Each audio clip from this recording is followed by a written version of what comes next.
The study comes at a precarious time for the fate of gender-affirming care for minors in the United States and the United Kingdom. Both countries have seen a rise in politicians seeking to use state intervention to limit the access to gender-affirming care for transgender teenagers. They're going after kids. They're going after kids in spite of, by the way, the children and the parents telling them to right off.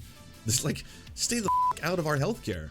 Please do not involve yourselves in the healthcare of me and my child. It's like, oh, well, your kid actually doesn't know what they want. They're confused and gay. Apparently, I read that in the Dragon of Chaos' scales. But like, no, stay the out. Stay out of the conversation. Stay out of the office. Stay out of all that kind of stuff. You should not be directly involving yourself with the healthcare of strangers' kids.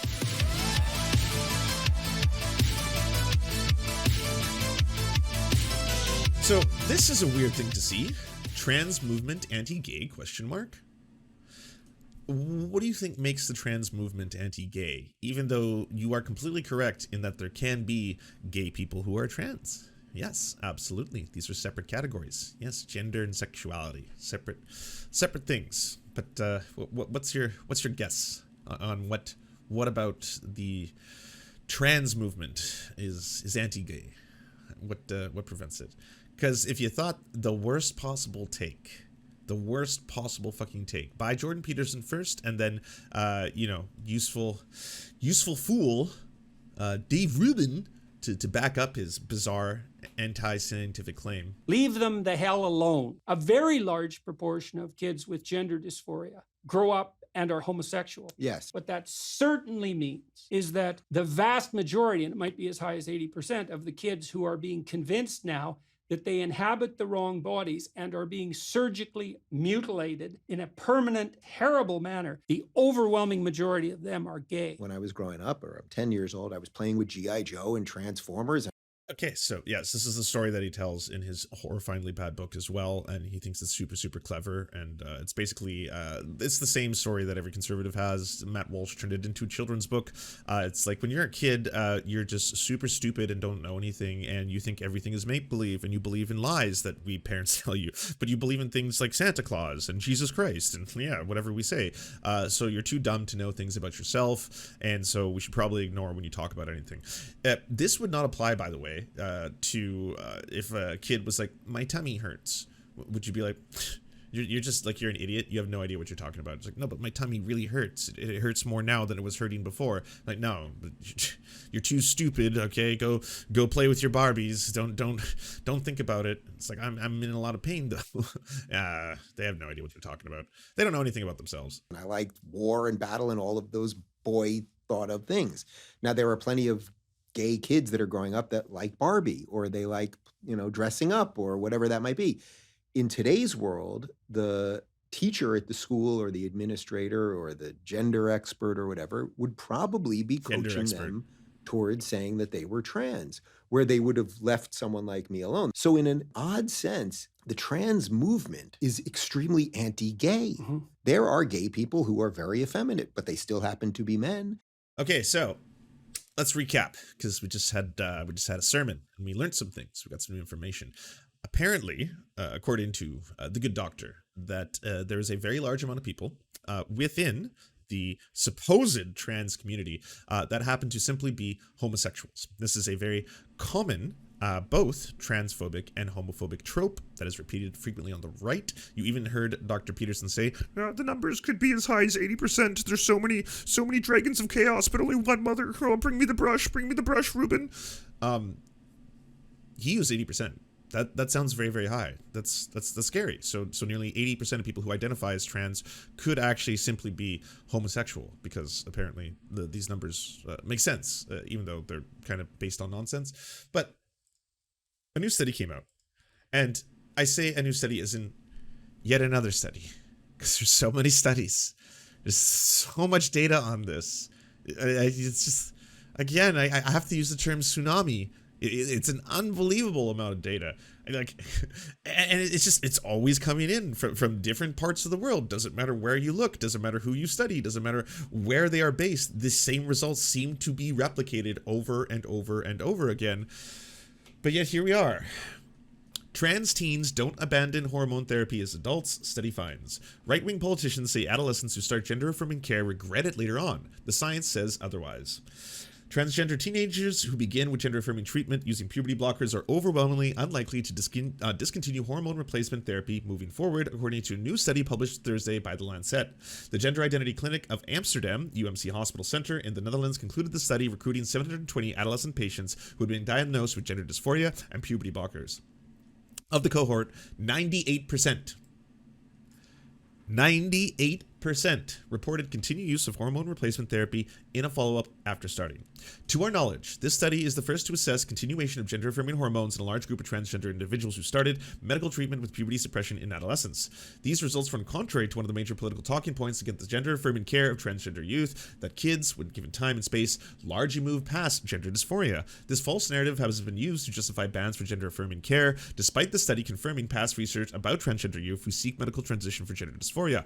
This is how science works. It builds upon itself. After one thing is discovered, suddenly other things, if these things are done correctly, double-blind studies, for example, peer-reviewed papers, for example, then it builds upon the previous knowledge to increase and further our knowledge of humanity. It's awesome. It's based. We should keep doing it. It's working out pretty well for us. It's allowed us to extend our lives, you know? And also, my ability to speak to you right now is based on technology that requires research, innovation, and also, a consistency to the facts over the lies.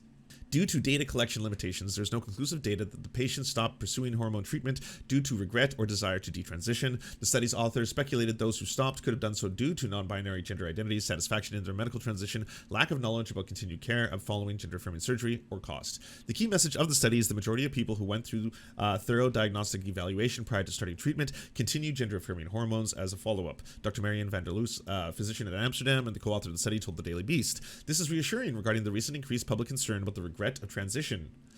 Opponents of gender-affirming care frequently cite a 2011 study that showed most adolescents followed in a cohort had gender dysphoria desist after time or returned to identifying as the gender they were assigned at birth rather than persisting with the gender they self-identify as when advocating for a ban on gender-affirming care until the age of 18. However, the study has been routinely criticized for its lax methodology and flawed reporting thresholds and mechanisms. Critics also point to the supposed social contagion or lack of oversight in prescribing hormone replacement therapy when arguing against its prevalence. However, studies continue to show the social contagion theory is false, a narrative around transgender identities. Yeah, the one that Joe Rogan and Tulsi Gabbard are saying, it's made up. They're lying to you. I mean, this one you kind of probably assumed just based on, you know, common sense that there isn't actually some big devoted trans lobby that is trying to control and or possess people, that is trying to change and force them to do things against their will, that it's somehow possible to do that you can actually just go and make a couple movies that contain trans characters or have someone wear a trans flag or a pin in a Marvel film and all of a sudden everyone is just like, whoa, the feminization begins. Whoa, it's happening. Oh my. Like, no, this is nonsense. And again, I the reason I think that's common sense is because I wouldn't even be remotely, even slightly a hint of bisexuality, not even mildly interested in men in any shape or form had it been for the media that I was exposed to. I did not grow up with any gay characters. I did not grow up with any, like, male sexuality is fun and good, actually, from a male perspective style stuff. That it did not exist. Every single movie, every action film, every cartoon, every fucking comic, everything, like, there was barely any exceptions to the rule. And yet, despite all that, I still do enjoy the male form from time to time. So it doesn't work. You can't force people to be things they're not by exposing them to media, you know, characters who happen to be different or diverse, you know. The authors of the latest Dutch study went on great lengths to highlight how patients receive continued multidisciplinary assessments before starting and when choosing to continue hormone replacement therapy. The study comes at a precarious time for the fate of gender-affirming care for minors in the United States and the United Kingdom. Both countries have seen a rise in politicians seeking to use state intervention to limit the access to gender-affirming care for transgender teenagers. They're going after kids. They're going after kids in spite of, by the way, the children and the parents telling them to fuck right off. It's like, stay the fuck out of our healthcare. Please do not involve yourselves in the healthcare of me and my child. It's like, oh, well, your kid actually doesn't know what they want. They're confused and gay. Apparently, I read that in the Dragon of Chaos' scales. But like, no, No, stay the fuck out. Stay out of the conversation, stay out of the office, stay out of all that kind of stuff. You should not be directly involving yourself with the healthcare of strangers, kids. Stay the fuck away from the children. It's so very weird. You've made up so many myths. Again, these are all made up. You think that there's a revolving door system where trans kids are coming in and all of a sudden they're like, I enjoy playing with Transformers. Am I confused? And they're like, oh, vasectomy, mastectomy, right now. Both of them. We're going to do both immediately. It's happening. Yes. Yeah. What's her name again? Oh, that doesn't matter. Actually, just get in there. Get in there. Get into the operating room. It's happening right now. Both. Simultaneously. Yeah. We'll do it. I maybe or maybe not. I have no idea what's happening right now. I don't even really know who I am or what I am. I'm Dr. DR. I don't know what that means. Anyways, let's do these surgeries right now. It has to happen. Arkansas was the first state in the U.S. to pass a law banning all gender-affirming care for minors. The law is currently being challenged in court. Several more states have followed suit in their own laws or executive actions banned requiring transgender adolescent teens. And again, the thing that fucking infuriates me about this so much is that, like, it doesn't involve you, Matt Walsh, Steven Crowder. Last I checked, I've not heard one of you tell me that you have a trans child, so it's not even about your own children's healthcare. It's about the healthcare of other kids. It just strangers' children. And that needs to be brought up more. I don't think enough people flip that on its head. When the Marjorie Taylor Greens or the Tulsi Gabbards go on those shows or go to fucking political rallies or talk or have debates with other politicians, and they're like, you're the party that wants to cut off the genitals, you're the party that wants to mutilate the children, you want to cut off their penises, like all that kind of stuff, immediately be like, I don't want to involve myself directly in the personal health care of kids or their parents. I think that is incredibly weird. I think in terms of treatment, that should be something they consult their doctors with. Like, and it's like, oh, but the children don't know. They have no idea. They don't know what they want. They're all stupid. And you can be like, well, if a kid came up to me, especially if it was my kid, and was like, hey, by the way, something's wrong. I don't know what it is, but something's wrong. Can you help me? Would you suddenly say that you're stupid and you don't know what you want? Would you turn them away? Would you just say, fucking kids, go play, go outside, get away from me? Or would you be really concerned about that kid? Because again, it's your child, and they're telling you, they come up to you and they say, hey, something's wrong. Imagine if it was like, my stomach hurts, or I don't know what's happening, or I can't breathe. I'm having trouble breathing right now. Would you just turn them away and be like, you don't know what you want? You're just a dumb kid. You have no idea. You believe in toys and make-believe and Transformers and Santa Claus. Like, I'm not gonna listen to you. I'm just gonna turn you away. And the answer is fucking no, of course not.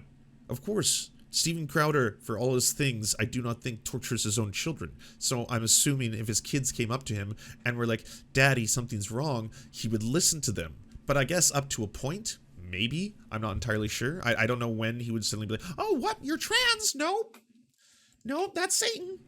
Dr. Jack Turbin, an assistant professor of child and adolescent psychiatry at the University of California, San Francisco, who researches the mental health of transgender youth, told the Daily Beast the results from the study largely confirm past research into the usefulness of treatments like puberty blockers before hormone therapy, and the current guidelines requiring holistic assessments before beginning treatments are important in educating patients. With such guidelines in place, patient regret for these treatments remains low, despite misinformation from policymakers. I hope the studies such as these, with other past studies of similar findings, and make their way into the policymakers' desks so that we can have evidence-based public policy that promotes the health and well-being of young people. He added that it's important that those who are crafting laws about access to gender-affirming care properly understand the landscape for adolescents. So, yeah, get another study, add it to the pile, throw it into the master document. It's basically all there.